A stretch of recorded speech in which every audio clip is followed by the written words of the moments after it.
Hey, hello class, how are you all? I hope you all are good at your home.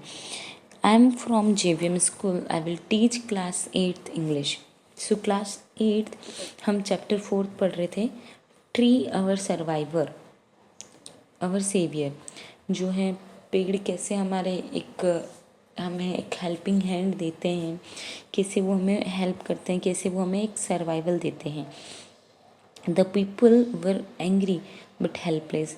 जिस तरह से पेड़ cut रहे थे ज़रूरतों के हिसाब से, तो उस चीज़ को लेकर लोगों को गुस्सा तो था, बट वो कुछ कर नहीं सकते थे। क्यों नहीं कर सकते थे? बिकॉज खाना पीना रहने के लिए जगह लैंड होनी चाहिए थी, तो उसके लिए उन्हें डिफोरेस्टेशन करना ही पड़ता था। They did not know what the simple villagers could do to stop the disaster of their forest, sorry destruction of their forest. अब जो है लोगों को नहीं पता था कि एग्जैक्ट वो क्या करें जिससे कि जो दिन पे दिन पेड़ कट रहे हैं उसको रोक सके। For a long time rich forest has been destroyed by the contractors. और बहुत समय तक ये चीज़ें चलती रहीं और बहुत सारे अच्छे अच्छे पेड़ जो है फॉरेस्ट जो है वो बिल्कुल खाली पड़ गए, उन्हें काट दिया गया। One morning in March 1973 a group of people from a factory that made railway goods arrived at the village of Gopeshwar. अब एक सुबह की बात है, 1973 की कहानी की बात है कि एक फैक्ट्री के कुछ लोग जो हैं रेलवे का सामान बनाने के लिए, रेलवे की जो पटरी है और ऐसी बहुत सारी चीज़ें जो हैं वहाँ लकड़ी की बनती, तो उन चीज़ों को बनाने के लिए वहाँ पर आए और वहाँ से पेड़ काटने के लिए। ठीक है, गोपेश्वर नाम के गांव में, चामोली डिस्ट्रिक्ट ऑफ उत्तराखंड। और ये उत्तराखंड में जो है एक चामोली डिस्ट्रिक्ट है, उसके अंदर गोपेश्वर करके एक गाँव है, वहाँ आए। They had come to cut the ash tree.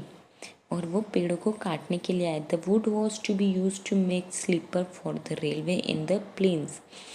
अब जो है वो स्लीपर बनाते थे, नीचे की जो पटरी है उस टाइप की, और इधर उधर बाकी चीज़ें वो बनाते थे लकड़ी से, तो वो उस चीज़ के लिए लकड़ी को काटने के लिए आए। The wood was use, the villagers requested the axeman to go back but they refuse to return. लोगों ने बहुत रिक्वेस्ट करी कि आप वापस चले जाइए, पेड़ मत काटिए, बट उन लोगों ने मना कर दिया वापस जाने के लिए। People decided that they would not let the axes touch the tree no matter what happened, they said। अब लोगों को गुस्सा आ रहा था, तो उन्होंने क्या कहा कि वो कुछ भी हो जाए पेड़ों को कुल्हाड़ी छूने तक नहीं देंगे। Let us save our precious tree, let's hug them so that no one can reach them. लोग क्या कहते हैं कि चलो अब पेड़ों को अपन हग कर लेते हैं ताकि कोई भी इन तक नहीं पहुंच सके। The began the movement called Chipko or a hug the trees. It was a non-violent movement of the mountain people to save the trees by hugging them। और इस तरह उन लोगों ने क्या किया, पेड़ों को चारों तरफ से हग कर लिया, ठीक है, और घेरा बना लिया ताकि कोई भी उन तक नहीं पहुंच पाए। The villagers of the Gopeshwar had saved this tree its tree, but the contractor were not going to give up easily. They chose other forest which was about 60 kilometers away from Gopeshwar. News of this reached Gopeshwar, so the entire village, men and women, old and young, began to march in a procession. They carried drums and trumpet and banner with message like "Cope me not the tree, but kill us first before you cut a single tree"। और अपने साथ जो है ये एक message लेकर गए forest में, वहाँ पर जहाँ पर वो लोग आए कि पहले हमें काटो, ट्री को नहीं, एक सिंगल ट्री को काटने से भी पहले आपको हमें मानना पड़ेगा। The axeman could not raise their axe they feed the Chipko idea had once again won। The tree had been saved। The message began to sweep through the region। The people know that if they could save the tree, that if they could save their forest, the forest would save them from their soil, their water, their livelihood। Many such incidents took place over the years। The people movement became well known all over India and abroad. Thus, people have come together to work to protect the forests.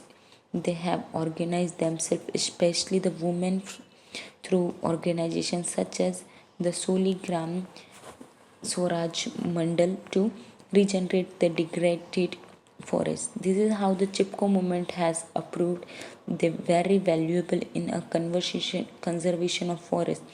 It has taught an important lesson to people in the conservation of the forest. अब जो है ये movement उन्होंने start किया और ये movement काफ़ी समय तक याद किया जाता है और आज भी हम इसको पढ़ रहे हैं, यानी कि इसकी इतनी इम्पोर्टेंस है। इन लोगों ने फॉरेस्ट को तो बचाया ही कटने से, साथ ही जो फॉरेस्ट ख़त्म हो चुके थे, जो नष्ट कर दिए गए थे, उन्हें भी वापस से इन्होंने जिस तरह से जनरेट किया। Okay class, so here's the chapter and thank you so much.